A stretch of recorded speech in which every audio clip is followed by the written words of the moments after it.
नमस्कार साथियों, आप सभी का स्वागत है हमारे YouTube channel daily update by Gaurav Tomar पर।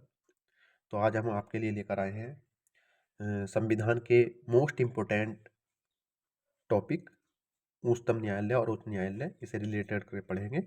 आगे ही ऐसे राष्ट्रपति, उपराष्ट्रपति और प्रधानमंत्री और मुख्यमंत्री, लोकसभा और राज्यसभा और विधानसभा और विधान परिषद, इसी प्रकार आगे भी आपको रिलेट करके पढ़ेंगे। बहुत इंपॉर्टेंट टॉपिक है। तो आप सभी साथी हमारी क्लास से जुड़े और देखें हमारा कंटेंट कैसा लग रहा है। अगर आप अच्छा लग रहा हो तो हमारे यूट्यूब चैनल को सब्सक्राइब और हमारी वीडियो को लाइक और एक कमेंट जरूर करें। तो साथी जो देखते हैं,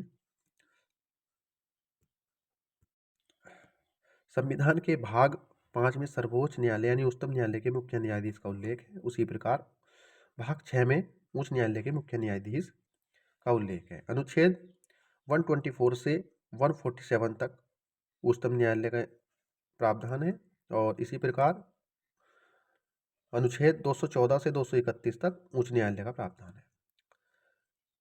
भारत में न्यायालयों की संख्या, उच्चतम न्यायालयों की संख्या 1 है और इसी प्रकार न्यायालयों की संख्या, उच्च न्यायालयों की संख्या 25 है। न्यायाधीशों की नियुक्ति उच्चतम न्यायालय में राष्ट्रपति कॉलेजियम की सहायता से करते हैं। ठीक है।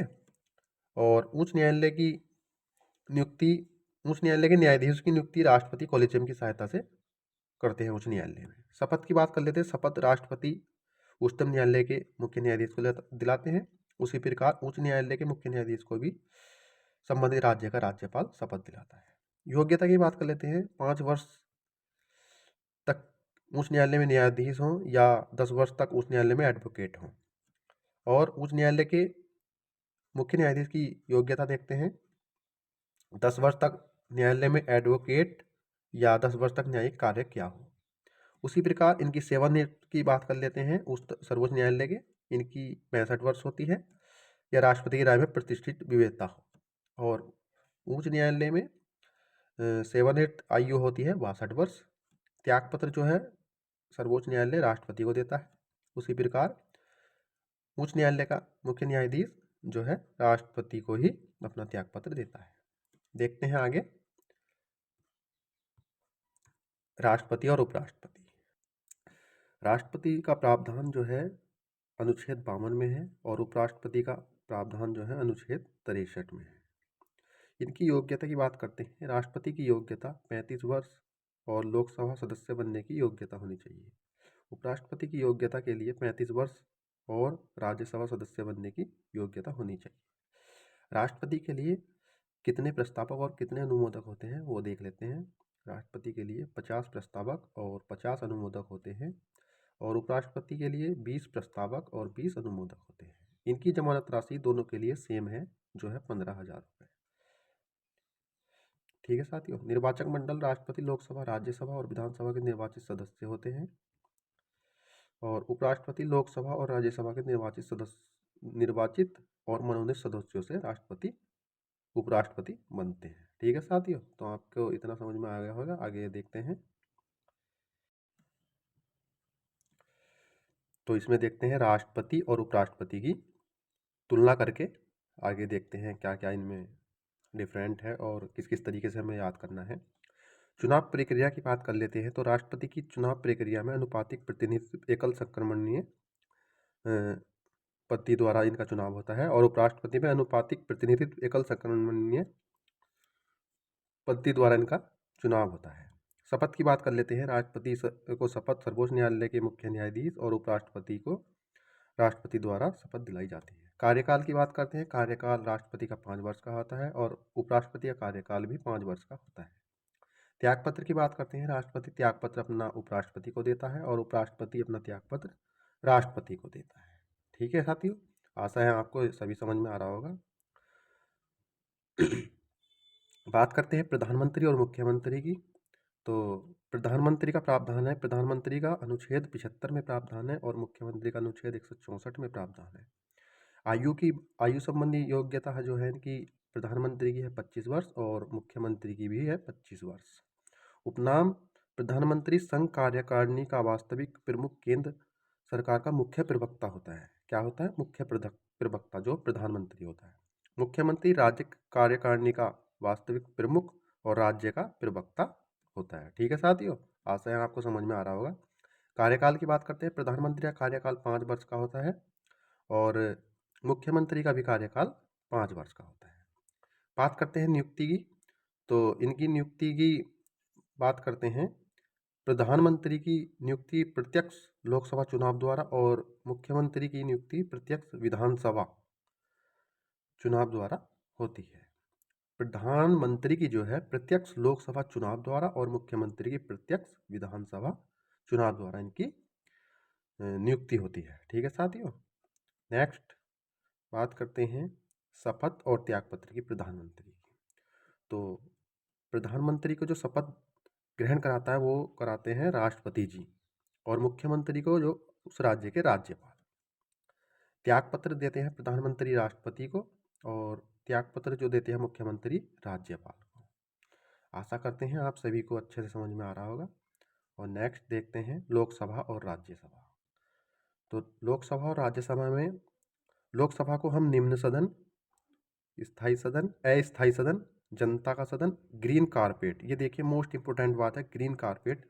इसी प्रकार राज्यसभा को बोलते हैं उच्च सदन, स्थायी सदन, राज्य का सदन और रेड कारपोरेट। तो साथियों ये ध्यान रखना है, लोकसभा को बोलते हैं ग्रीन कारपोरेट और राज्यसभा को बोलते हैं रेड कॉर्पोरेट। ठीक है। संविधान में प्रावधान लोकसभा का अनुच्छेद 81 में है और राज्यसभा का अनुच्छेद 80 में है। आयु की बात कर लेते हैं। लोकसभा में अधिकतम न्यूनतम आयु 25 वर्ष और राज्यसभा में न्यूनतम आयु 30 वर्ष। उसी प्रकार लोकसभा में अधिकतम सदस्यों की संख्या जो है 552 होती है और राज्यसभा में 250 होती है। ठीक है साथियों, आगे देखते हैं। लोकसभा कार्यकाल 5 वर्ष का होता है और राज्यसभा कार्यकाल 6 वर्ष का होता है। चुनाव में लोकसभा प्रत्यक्ष होते हैं और राज्यसभा में अप्रत्यक्ष, यानी ये जनता द्वारा होते हैं और राज्यसभा में अप्रत्यक्ष रूप से होते हैं। शपथ की बात कर लेते हैं। शपथ जो है राष्ट्रपति दिलाता है और इसमें राज्यसभा में जो है वो भी राष्ट्रपति ही दिलाता है। वर्तमान में सदस्य की संख्या देखते हैं। लोकसभा में है 543 और राज्यसभा में है 245। ठीक है साथी, नेक्स्ट देखते हैं विधानसभा और विधान परिषद। तो विधानसभा को बोलते हैं निम्न सदन, अस्थायी सदन। जिस प्रकार लोकसभा और राज्यसभा उसी प्रकार विधानसभा और विधान परिषद है। ठीक है साथियों, विधान परिषद उच्च सदन बोलते हैं और स्थायी सदन बोलते हैं। उस वहाँ पर राज्यसभा को उच्च सदन और स्थायी सदन बोलते थे। और संविधान में प्रावधान है विधानसभा अनुच्छेद 170 में और विधान परिषद अनुच्छेद 171 में। न्यूनतम आयु की बात कर लेते हैं। विधानसभा की 25 वर्ष और विधान परिषद की 30 वर्ष। ठीक है साथियों, विधान परिषद की 30 वर्ष। अधिकतम सदस्य विधानसभा में न्यूनतम 60 होते हैं और अधिकतम 500 होते हैं। ठीक है। कार्यकाल की बात कर लेते हैं। कार्यकाल विधानसभा 5 वर्ष का होता है और विधान परिषद का 6 वर्ष का होता है। चुनाव जो होता है इनका लोकसभा में प्रत्यक्ष रूप से और राज्यसभा में अप्रत्यक्ष रूप से। शपथ जो दिलाता है राज्यपाल दिलाता है और इसमें विधान परिषद में जो शपथ दिलाता है वो भी राज्यपाल दिलाता है। विधान परिषद में न्यूनतम 40 होते हैं और विधानसभा का 1/3 अधिकतम होता है। विधान परिषद में विधानसभा का 1/3 होता है। आगे देखते हैं राष्ट्रपति और राज्यपाल में तुलना के अनुसार इनको पढ़ते हैं। तो राष्ट्रपति का प्रावधान अनुच्छेद 52 में है और राज्यपाल का अनुच्छेद 153 में है। राष्ट्रपति देश का प्रथम नागरिक होता है।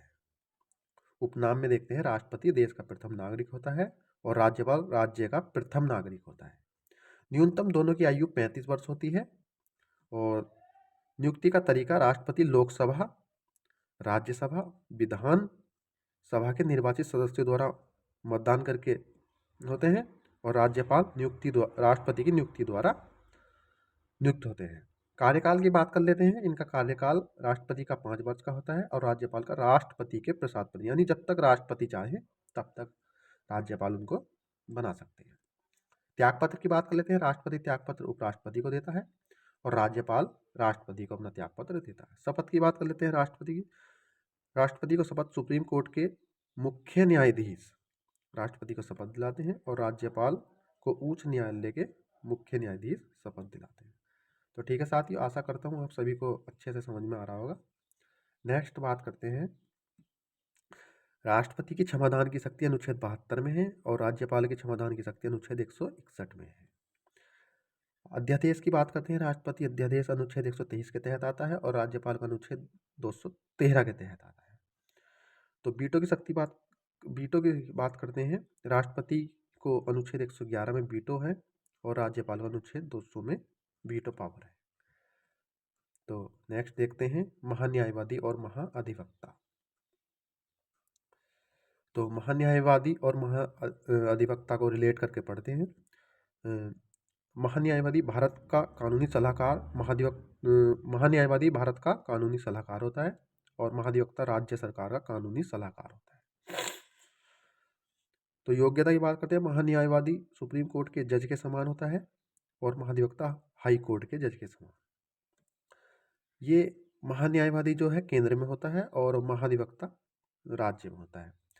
संविधान में प्रावधान है महान्यायवादी का भाग 5 और अनुच्छेद 76 में होता है। महाधिवक्ता भाग 6 और अनुच्छेद 165 में होता है। नियुक्ति का तरीका देख लेते हैं। महान्यायवादी की नियुक्ति जो राष्ट्रपति द्वारा होती है और महाधिवक्ता की नियुक्ति राज्यपाल द्वारा होती है। नियुक्ति का तरीका देख लेते हैं। महान्यायवादी राष्ट्रपति के प्रसाद पर्यंत कार्य करता है और महाधिवक्ता राज्य के प्रसाद पर्यंत कार्य करता है।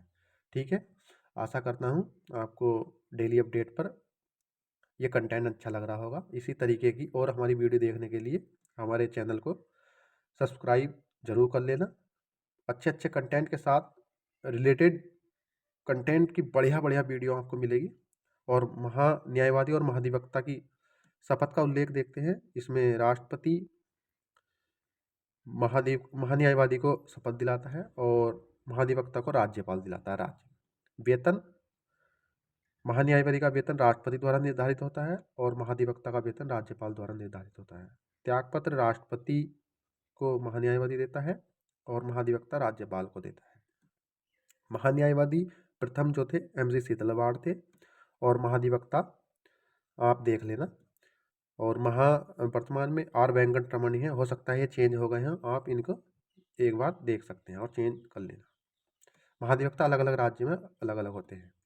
सदन में मतदान महान्यायवादी नहीं करता और महाधिवक्ता भी नहीं करता। तो आशा करता हूँ आप सभी को हमारी वीडियो ये अच्छी लगी होगी और इस वीडियो पर एक अच्छा सा कमेंट अगर अच्छी लगी हो तो कर देना। और ये कंटेंट कैसा लगा, इसी तरह की और वीडियो देखने के लिए आप हमारे YouTube चैनल को डेली अपडेट को सब्सक्राइब कर सकते हैं। धन्यवाद।